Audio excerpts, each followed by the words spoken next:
Keith Guidry with Percy Guidry's Hearth and Patio. This episode we're bringing you the Saber grill, episode 2. We're going to be showing you a lot of neat features about this grill. We're going to be cooking on it, and we're going to show you why, in my opinion, it's the best grill on the market dollar for dollar. The first thing we want to point out with the Saber grill lineup is that they come in many different sizes and different metals. You have a 2-burner system, a 3-burner system, and a 4-burner system. Besides the size, there's also different metals that we just mentioned, and they come in cast aluminum end caps and all stainless steel. So no matter what your price range and your budget, there's probably a grill for you and your family. There's different levels of stainless steel, and you got to be really careful when you're out there shopping for a grill. If a magnet sticks to the stainless steel, it has enough carbon content that means it'll corrode. They're not technically lying to you. It is stainless steel. There's different levels. You want to look for a 304 quality stainless steel, whereas if you put it on the grill, it won't stick. One of the most exciting parts about this grill that makes it so unique is the infrared cooking system. The cooking grid marries up to what we call the sear plate, which when these two pieces are combined like they are supposed to be, you see how you can't see through it? The heat coming off of the burner actually comes up through these channels, up into the hollowness of the cooking grid, which goes up to the peak of the cooking grids, and you can achieve over 1,000 degrees searing temperature, which means the perfect steak. But we can achieve that through an 8,000 BTU burner.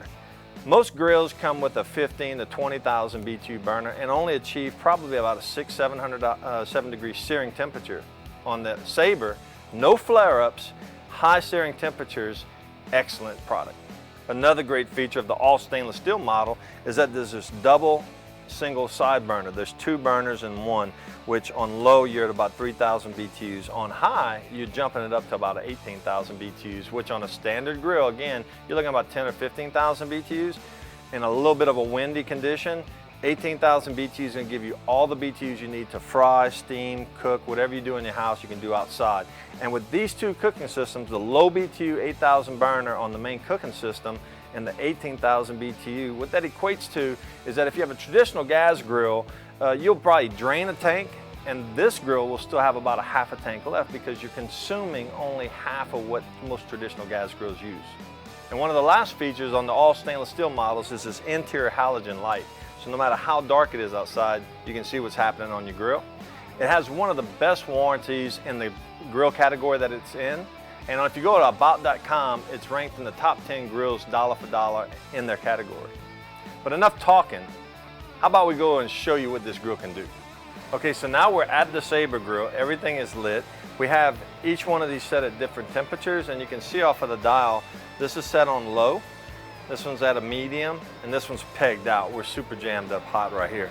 So when we open the lid, we got this beautiful skin-on chicken half. You notice one thing that you won't notice on most gas grills is that there's smoke, but there's no fire. And again, that's why the patented cooking searing IR cooking system doesn't allow the grease to get down to the burner. So you have this nice slow cooking chicken, no flare-ups to be worried about. And now what we're going to do is we're going to show you just how super jammed up hot this thing is. See, it says high. This is a laser temperature probe, and it basically zeroes out or errors out at 999 degrees Fahrenheit. So we're at or above 1,000 degrees Fahrenheit right here, which means that we're going to sear. So we're going to take, first of all, we're going to take this beautiful center cut pork chop, real thick cut. We're going to place this in the back over here. We're going to take these 2 beautiful non-marinated, non-seasoned filet mignons. We're going to set them right here in the middle. And this beautiful, huge monster, I think grown in the swamps of Louisiana, chicken breast. And we're going to set that right here. And we're going to sear this for about 2 minutes on each side. And we're going to come back and show you what that's going to look like. So okay, we've been cooking for about 2 minutes. We're going to take this chicken breast, nice pretty lines. We're going to do a quarter turn so we have nice crisscross. Same thing with the pork chop. We're just going to flip that and leave the singular lines. We're going to do one of these a quarter turn, and we're going to do the other one with just singular lines. So this will give us These two pieces will give us nice, pretty diamonds. We'll show you that here in a second. But 2 minutes again on this side. Okay, so again, 2 minutes, we're gonna have some nice, pretty little diamond marks on this one. This one, we have singular lines. So we're just gonna set it up here after we sear both sides. This one should have some pretty diamonds, just like that. And this one, it's seared on both sides. So we're gonna set this up here. The reason why I'm putting it up on the warming rack, because I'm just getting it down to the done temperature. I love these marks, and if I keep it on the main cooking grid, I'm gonna distort it because I'm gonna move it around and it's gonna get all messed up. So it should take about another 10 minutes to get to the perfect doneness, which is what I like at about 125, 130. And we're gonna pull it off and we're gonna sample it here in a minute. Okay, so now we got our vegetables on. You can see how we cut them in long, thick slices. You can prepare them different ways for your grill, but I kind of like to leave them in large pieces so that whenever you're grilling them, they're easier to work with your tongs. And we just want to kind of sear them over the same high temperature as the other pieces of meat. And then we're going to go ahead and then reduce the temperature because it doesn't take long. I like to keep them to where they still have a firmness to the meat side, but that they're not too mushy. So up here you see we have the single line sear marks on this filet mignon, and right here we have the nice crisscross diamond lines. Right here we have the diamonds on this, we have singular here. And then I just want to show you real quick, because when we're searing it, the first 1/4 inch on each side is going to be cooked. If I stick this thermometer right here in the middle, I'm at 85 degrees. So that's dead raw. We're gonna get that up, we're gonna broil it. Again, I'm gonna have it up here on the warming rack because I don't wanna mess that up. That looks so pretty. We're gonna close this grill, finish cooking our vegetables, and we're gonna get that done temperature to the middle, again at 135 degrees, perfect. We're gonna take this one off. We're gonna leave this one on because it was still a little bit more on the rare side. This one's a good medium rare. And then we're gonna take a couple of these pineapple. We're just gonna kind of set them on the table. We're gonna take some of the stack of beautiful veggies. You see how the texture is still firm, but starting to get a little limp? That's what we're looking for. And we're gonna leave the chicken breast on there because it's still got a little bit of ways to go, as well as the chicken half. We're gonna leave this one on just a little longer. We're gonna go ahead, and what I like to do is, again, like I said earlier, I don't season my searing meats beforehand. I don't marinate them straight out of the butcher paper to the grill. I use fresh cracked black pepper on both the pork and the steak. And this is fresh ground sea salt. You can see I'm putting a lot. You can put, I mean, you don't get a whole lot of salty flavor, so don't freak out.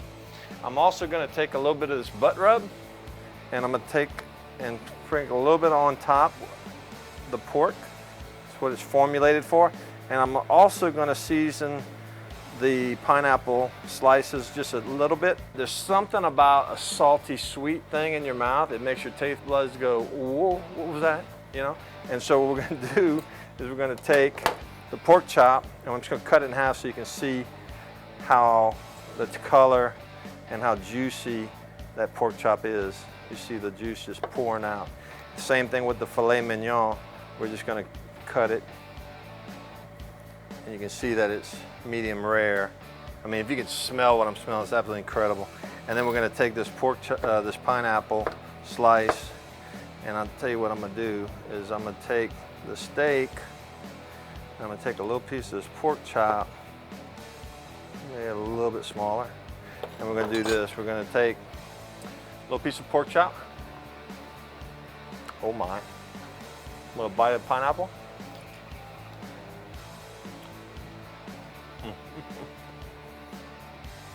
I can't explain to you what's going on in my mouth because it's just crazy. But it just goes to show you all of this, and again, no flare-ups. That's the beauty of this grill. You can put anything on here as fatty as a chicken half, which has a lot of fat. You can put hamburgers with the 80-20 fat content. It's not gonna flare up. You can overcook food on a Saber, but you're not gonna burn it on a Saber. All right, so the last item we have on the grill is this beautiful plump chicken breast. We're gonna check the temperature inside It's reading about 167. Chicken can be done between 165 and 170. That's real important to get a great thermometer that's quick read, because a lot of people have the tendency to overcook chicken without a thermometer because they're scared of getting salmonella poisoning. But when you take it off at the done temperature and you cut into this beautiful plump chicken, you'll see the moisture. You'll go out and buy you a thermometer right away, because this is how a chicken should look, is all that juice that's just glistening. And when you cut into it, people normally, the first comment when I do a demo is, man, I would have left it on because I would have thought it wouldn't be cooked. And I'm telling you, thermometers will save you a lot of grief, and your food will come out perfect every time. Whether you're dealing with a beef, filet mignon, or you're dealing with chicken, or pork, whatever. So we're done. Saber did it again. So that's it. That's what the Saber's all about, and that's what, in my opinion, makes this grill so impressive.